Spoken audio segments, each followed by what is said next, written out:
Hello everyone, my name is Muhammad Bilal. In this video, I will present a complete SOAP not based on a clinical case involving a sports-related injury. The case I selected is a shoulder strain that occurred during a badminton game.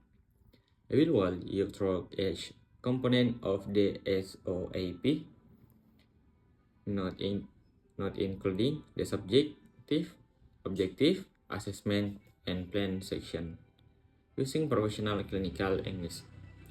The patient is a 18-year-old male who reports pain in his right shoulder after performing an overhead smash during a badminton match yesterday afternoon.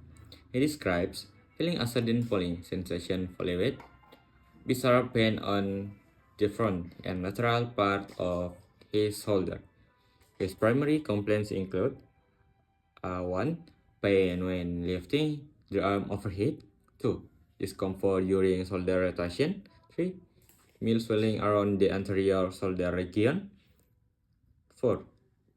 Pain intensity rate 6 out of 10 during movement and 3 out of 10 at rest. The patient denies hearing a hopping sound and reports no previous shoulders injuries. He has applied, is at home but has not taken any medication.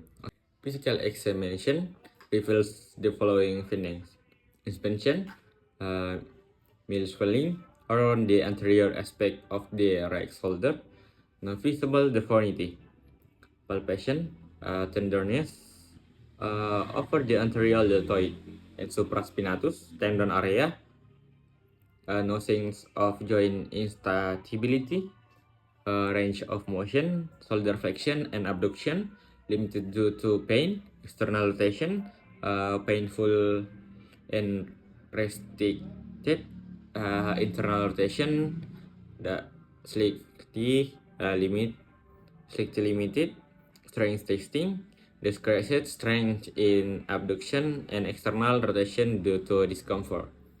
Special test, positive MT CAN test indicating supraspinatus involvement, negative apprehension test indication no shoulder instability. Slick pain during Hawkins Kennedy test suggesting possibility impingement. Cat, normal cat, no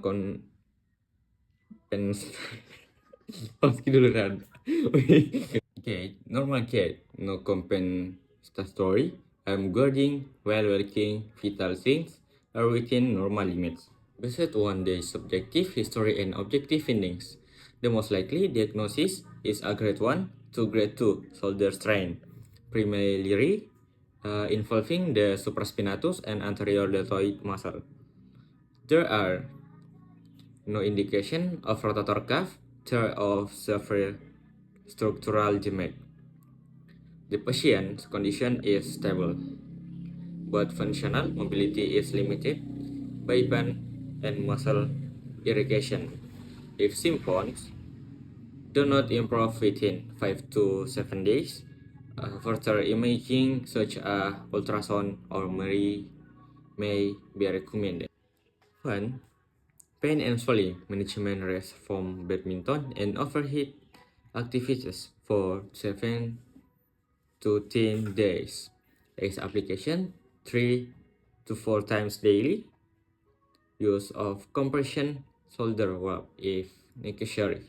Avoid lifting heavy object with the opposite arm. 2. Modalities: cryotherapy to reduce inflammation, ultrasound therapy or TANS if needed for pain control. 3. Exercise: early stage exercise, pendulum exercise, gentle shoulder exercise, isometric strengthening for rotator cuff muscle. Next progression exercise, resistance band stretching for external rotation, abduction, and flexion. Scapular stabilization exercise so such as rows function, movement like wall slides, and like overhead rack training. 4. Show a plan, reassessment in 5 to 7 days. Gradual return to badminton on key full strength, mobility, and pain-free range of motion are restored. Education on prevention, proper warm-up, shoulder mobility drills, and rotator cuff strengthening. Closing. That concludes my short note presentation for this clinical case of a shoulder strain that occurred during a badminton game. Thank you for watching, and I hope this explanation clearly demonstrates each component of the SOAP format using professional clinical English.